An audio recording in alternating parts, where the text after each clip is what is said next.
I want to build a mega base inside the end this season, but it's really boring. So today I'm going to remove the entire main end island in survival Minecraft. This took a really long time, so if you enjoy it, please subscribe. Now enough talking, let's Minecraft.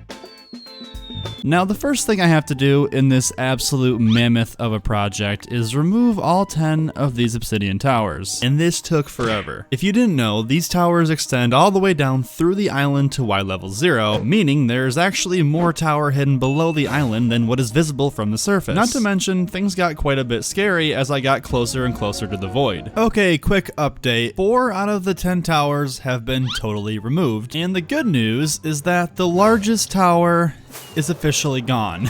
We've gotten rid of it. The bad news is that I have these 2 absolute units to take down still. I guess I better get back to digging. This is basically my life now. The obsidian towers varied quite a bit in their size, so I was able to take down each small one in about an hour, whereas the large ones took about 5 hours each to remove. Oh, I should also mention that I did have a beacon installed with haste 2, which was an absolute lifesaver. In total, it took about 24 hours to remove all the obsidian, which is insane, but I was just getting started. I have officially removed all 10 towers. And honestly, this place looks just a little bit more like Swiss cheese. Other than that, not much has changed. Now, before everybody says I just went into creative mode, here is every block of obsidian that I collected. Almost 24 shulker boxes worth. Do the math, nerds. But now it's time to remove all of this water. A while ago, I had the bright idea to flood my entire end island so that Enderman couldn't spawn there while I was working, and it worked. But now my end looked like a lake, and I had to remove it. So I loaded my seed into this website to find the location of all nearby ocean monuments so I could raid them in search of their sponges. And luckily for me, the first ocean monument is actually right here next to the city of melons. And normally I would be using potions of invisibility and water breathing, but I'm gonna go ahead and just wing it here. We'll go ahead and put the chest plate on, and I hope I don't regret this. There is one of the other guardians down, and we got a sponge. This is good news. This is big news. There's actually not too many guardians in here. I feel like I'm getting really lucky. Did they get easier or something? Because there's like hardly anybody here to shoot me, it feels like. The first couple of monuments were pretty nerve-wracking to conquer, mostly because I had never used this method before. But once I got in the groove, I realized that as long as I never stopped swimming, there was pretty much no way I could get hit. And I gotta admit, it was pretty exhilarating just zooming through these monuments without any extra protection. It was a lot of fun. And the best part was that I found a ton of sponges. All in all, I would say the ocean monument rating was a success, because I got over 7 stacks of sponges. This is gonna make removing the lake so much easier. And now it's time for one of the most satisfying things in Minecraft.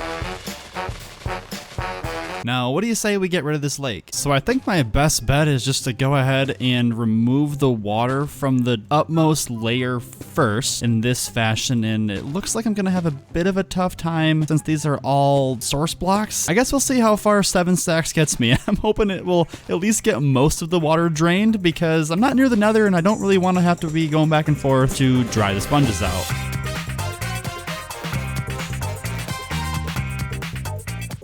Well, that kind of worked, and kind of didn't work also. Looks like the Enderman's like made a melon field. Not my best work. I'm a little bit disappointed in this sponge placement. The problem was that not only was my entire island filled with water, it was actually filled with water source blocks. So even as I removed sections of it with a sponge, it basically immediately started filling back in. So the only real way around this was to spam sponges really fast, which was not very efficient. Even with having over 7 stacks of sponges, it still took me over 4 rounds of placement to get rid of all the water. With that said, it would have taken me over 25 trips to the nether if I just had a single stack. So yeah, I would still say it was worth it to do things this way.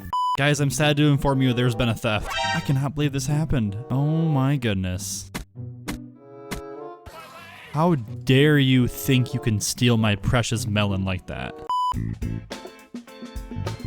And now that I've gotten rid of all the water, it's time to collect the materials so I can build the TNT duping flying machine of death. This is a design by Raisework that uses TNT bombers to destroy massive areas, so it should work great to help us remove the end island. And luckily for us, the materials are actually pretty straightforward that we need for this build. Now I do need some coral fans, and I don't really know where a coral reef is, so hopefully I can find one somewhere. Well, this is a cold ocean, so I feel like it's gotta be the opposite way of here. Maybe we'll go this way? So now, what ones do I need to grab? I think we'll go ahead and snag a couple of these red boys. because I think that's what we need. You know, we'll get some pink ones too. You just never know. And the last thing that I need to build this is a bunch of slime blocks to help the flying machines fly. But instead of building a slime farm, I thought I would just head into the swamp at nighttime and test my luck there.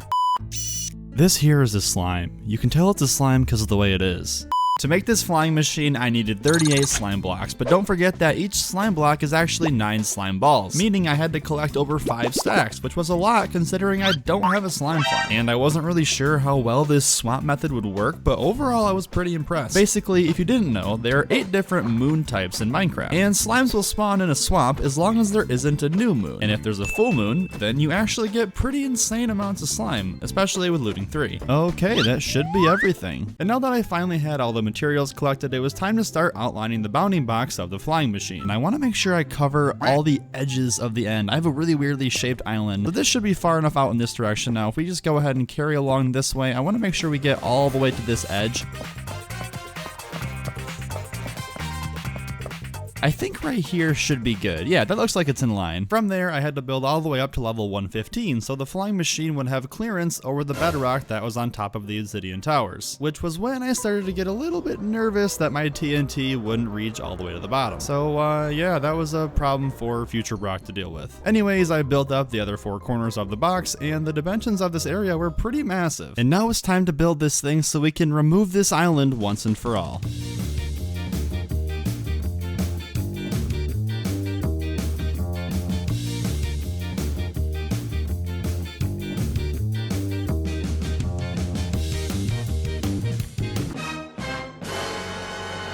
Finally, I think it's time for us to go ahead and start exploding the island. Now, I'm not smart, but a little birdie did tell me that if you go ahead and remove this redstone, this thing should take off.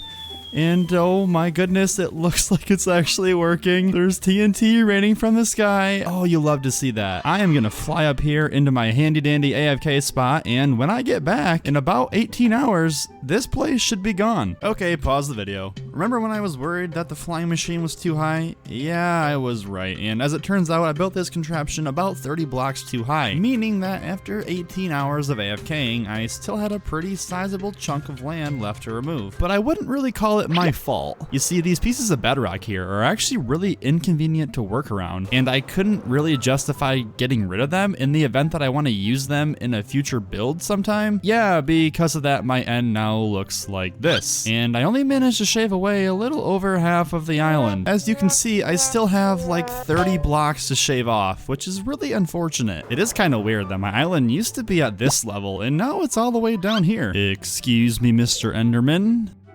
Thank you. So at this point, I guess my best bet is just to go ahead and collect up this redstone apparatus, and we will rebuild it 30 blocks lower, which is going to bring our total AFK time for this project up to 36 hours.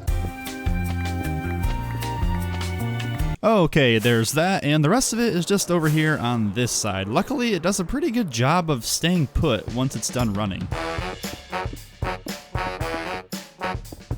Okay, now I have to just rebuild this thing. So right now I'm on Y level 115, and I think I'm gonna go down to level 85, because if I have 30 blocks left to remove, I should be able to go 30 blocks lower here, and the rest of the island should be gone in theory.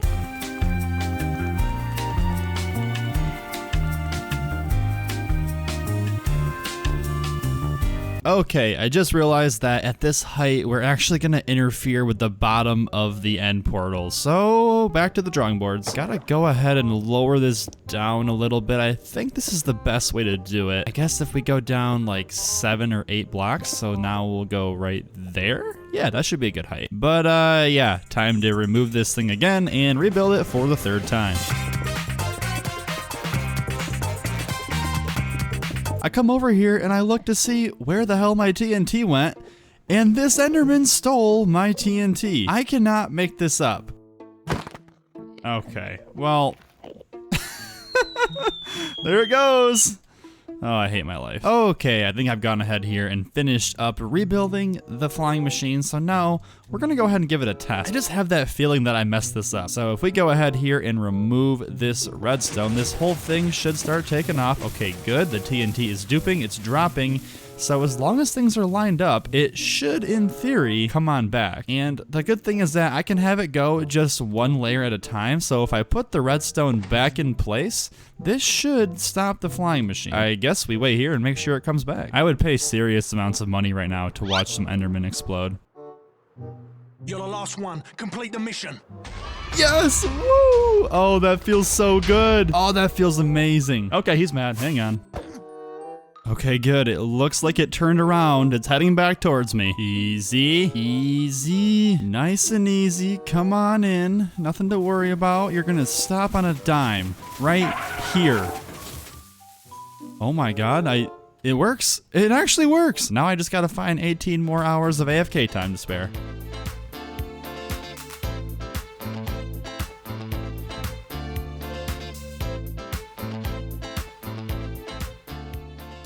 For some strange reason, this thing just stopped at like the 90% mark, and I think this dude just sabotaged the operation. But the good news is that the entire island is basically gone, besides this little chunk, so I would say that's a mission accomplished. You know what? It's only fitting. I mean, I started this thing with my pickaxe. Might as well finish it with my pickaxe. Oh my goodness. Look at this. This is the last block, kind of the last block here in destroying the entire end island. Wow. I'm in actual shock right now. There we go. Oh, I need to fix my wings. Hold up. Okay, not safe at all. Okay, well, you learn something new every day. You guys are gonna have to let me know if you have any awesome ideas for mega bases, because now we have a completely blank canvas, and I can only imagine how cool this place is gonna be once we're done building here. If you enjoyed this video, here's me building the fastest tunnel in Minecraft. And don't forget that I post new videos just like this every single day that I finish them. Oh, also, you should definitely follow me on Twitter for more updates, just saying.